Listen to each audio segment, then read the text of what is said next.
भगवान ने हमें आदमी क्यों बनाया? अपने चरणों तक पहुंचने के लिए। भगवान ने अपनी प्राप्ति के लिए ही हमें मनुष्य बनाया है।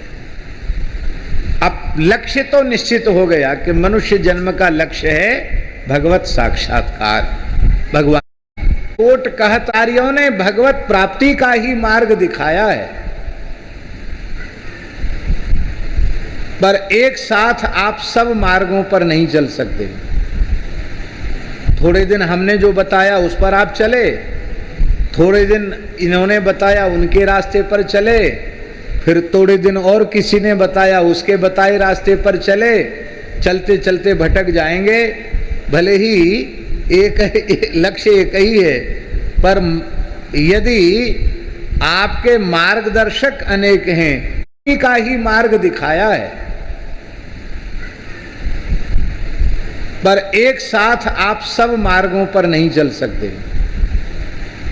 थोड़े दिन हमने जो बताया उस पर आप चले, थोड़े दिन इन्होंने बताया उनके रास्ते पर चले, फिर थोड़े दिन और किसी ने बताया उसके बताए रास्ते पर चले। चलते चलते भटक जाएंगे। भले ही एक लक्ष्य एक ही है, पर यदि आपके मार्गदर्शक अनेक हैं तो आपके भटकने की संभावना पक्की है। बहुत ध्यान से सुने। हमारे पूर्वाचार्य, सनातन धर्म के आचार्य, सभी आचार्य, नाम लेने की आवश्यकता नहीं है,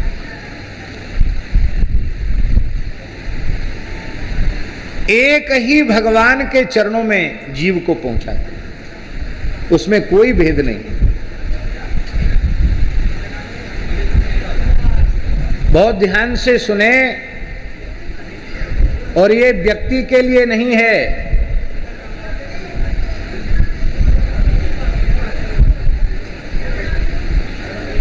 भैया थोड़ी देर शांति से बैठ जाओ, आना जाना बंद कर दो। है जी जी, अच्छा अच्छा, ठीक है। तो राम जी,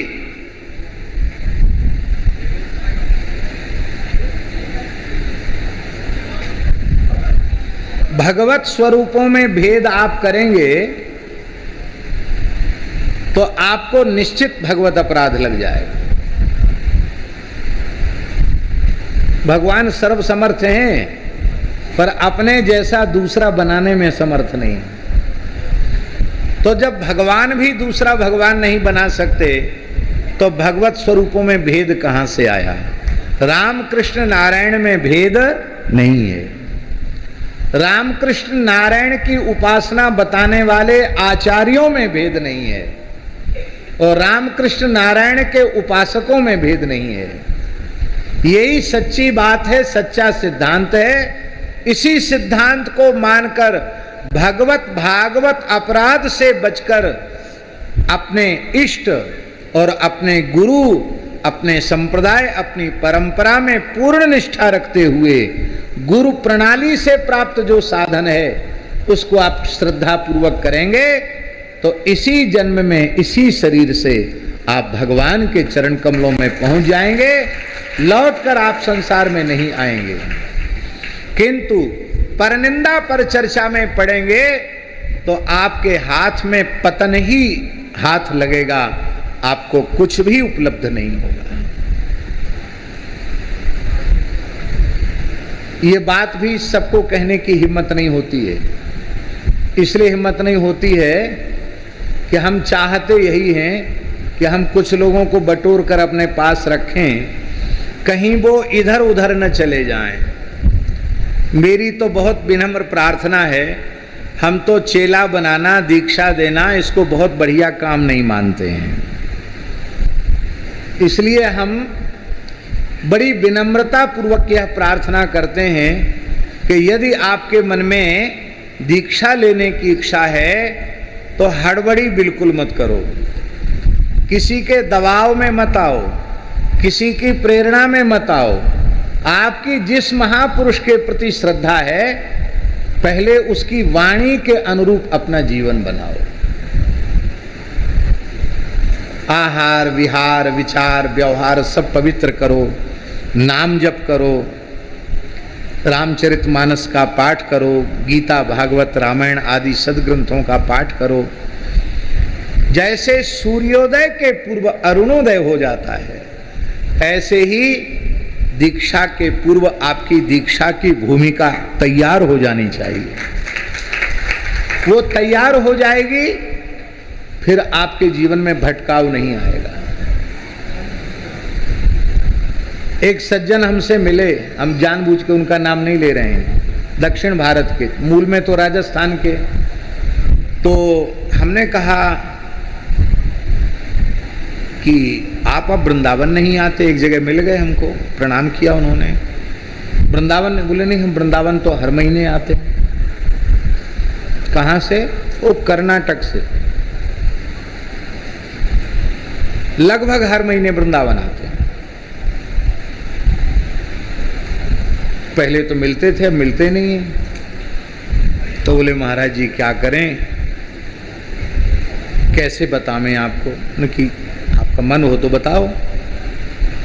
तो उन्होंने कहा कि जब से हम अमुक गुरु जी के शिष्य बने हैं, उन्होंने कह दिया आप वृंदावन में किसी महात्मा के पास मत जाना। क्यों? घोर नरक जाओगे। अब बोले हम तो इतने डर गए महाराज, जब हम वहीं आते हैं, जो कुछ सेवा वहाँ करके हम चले जाते हैं। हमने कहा बिहारी जी तो दर्शन कर लें।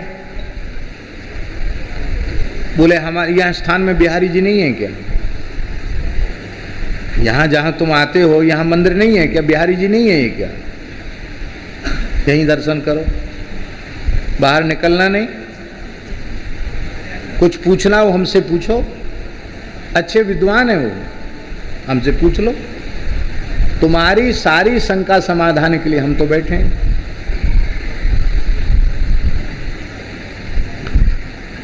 अब विचारों का आना ही जाना बंद हो गया, अब तो नहीं आते जाते। तो ये है, ये क्या अच्छी बात है। पर इस प्रकार की ओछी बात हमारे मन में तभी आती है जब हम ये चाहते हैं कि ये इधर उधर न जाएं, कहीं सेवा न करें, केवल मेरी ही सेवा करें। ये बात कान खोल करके सुन लेने की है। हरै शिष्य धन शोक न हरई, सो गुरु घोर नरक मह परई। यदि आपसे फूटी कौड़ी का भी हमारा स्वार्थ है तो हम गुरुता से नीचे गिर गए।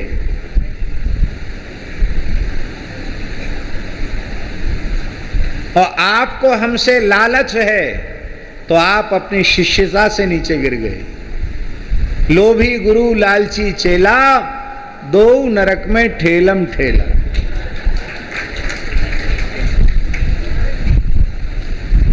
हमारे रघुनाथ जी के दरबार में अमीर गरीब का भेद नहीं है, ब्राह्मण और चांडाल का भी भेद नहीं है।